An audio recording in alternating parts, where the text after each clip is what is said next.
ایک سوال آیا ہوا ہے کہ مشترکہ خاندانی نظام میں کیسے رہا جائے، اس پر میری پوری تقریر ہے، بہت زبردست. آپ کو معلوم ہے میں اس کا سخت مخالف ہوں.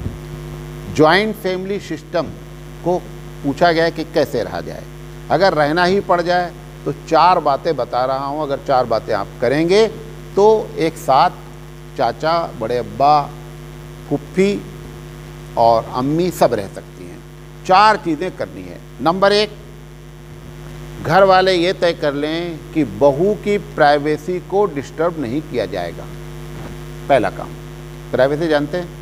اس کے کمرے میں جانا نہیں ہے، کیا کر رہی ہے اس وقت، کیا کر رہی ہے، کان نہیں لگانا ہے، اس کو چھوڑ دیں.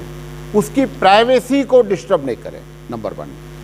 نمبر 2، ننند جو گھر میں موجود ہیں، 4 جوڑے جو لڑتے ہیں اس میں سے کون ہیں؟ ننند بھابھی لڑتی ہیں، دیورانی جٹھانی لڑتی ہیں، ساس بہو لڑتی ہیں اور سوکن لڑتی ہیں. سوکن تو ہم لوگوں کو توفیق ہوتی ہے، لیکن 3 تو یہ رہتی ہی رہتی ہیں. یہ جو ننند ہیں اور ساس ہیں اور بہو، یہ تینوں 2 آدمی اس بہو سے یہ بہو تو اس لائق ہی نہیں رہتی کہ وہ ننند سے یہ کہہ سکے کہ آپا آپ یہ کپڑا پہن کر بازار نہ جائیے. اس کی ہمت ہی نہیں ہے، کیونکہ وہ باہر کی عورت آئی ہے نا، یہ گھر والے لوگ ہیں تو باہر والے کے ساتھ باہر والے کا برتاؤ کرتے ہیں. اب ہر چیز میں انٹرفیئر کرنا ہے، ہر چیز میں.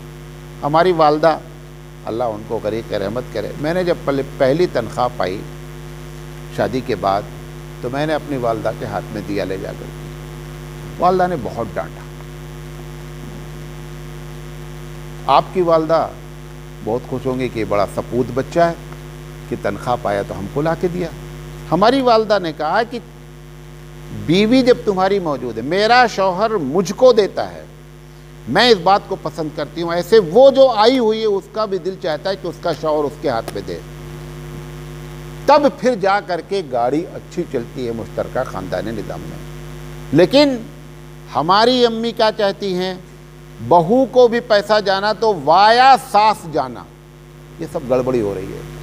اس کی وجہ سے لڑائیاں فل ہیں، 1-2 نہیں ہیں.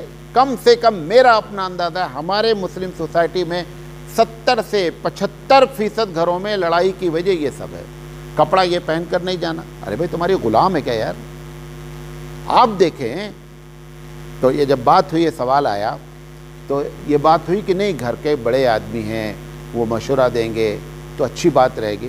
ہم نے کہا کہ اسلام نے، بہت غور سے سنیے گا، نقطے کی بات بتا رہا ہوں، اس کے پہلے کبھی نہیں بولا، آج پہلی مرتبہ بول رہا ہوں. اسلام نے اور خاص کر امام اعظم علیہ الرحمہ نے فتویٰ ہے کہ اگر لڑکی بالغ ہے تو وہ اپنا نکاح کر سکتی ہے، باپ کو بتائے یا نہ بتائے.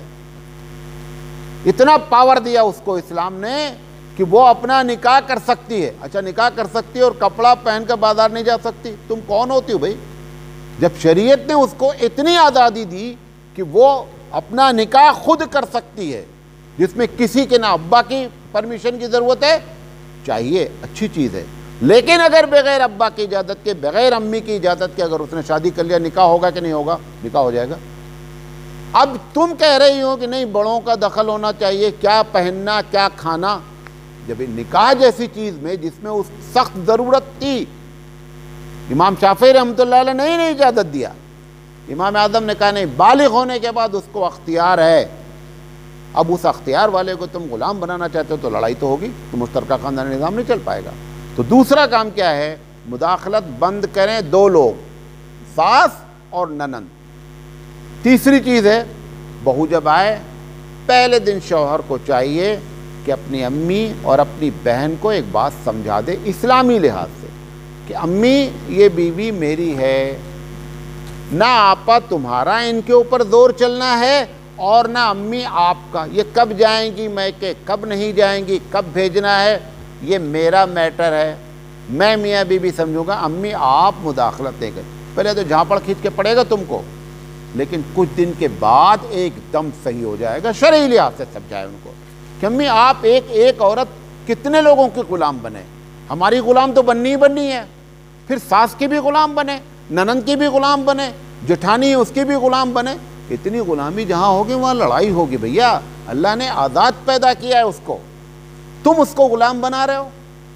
لہذا یہ پہلے دن شوہر کا کام ہے کہ یہ اپنی امی کو اور اپنی بہن کو بلا کر کے سمجھا دے کہ امی ہم شرعی لحاظ سے یہ مسئلہ ہے. حضرت فاطمہ رضی اللہ تعالی عنہ کی ساس کے بارے میں کوئی واقعہ جانتے ہیں؟ کیوں؟ کیونکہ ساس کبھی فاطمہ کے ساتھ رہی نہیں. حالانکہ ساس حضرت علی رضی اللہ تعالی عنہ کی والدہ ہجرت کر کے مدینہ آئی ہیں. کوئی واقعہ حضرت فاطمہ رضی اللہ تعالی عنہ کا ساس کے ساتھ نقل نہیں ہے, تاریخ میں نہیں نقل ہے. بہت سے واقعات آپ کو نقل ہوں گے بہت سے لوگوں کے حضرت فاطمہ کی ساس کا کوئی, کیوں؟ ساس کو معلوم تھا مجھے بہو کے معاملے میں انٹرفیئر کرنا ہی نہیں ہے, لہذا کوئی واقعہ نقل ہی نہیں ہوا.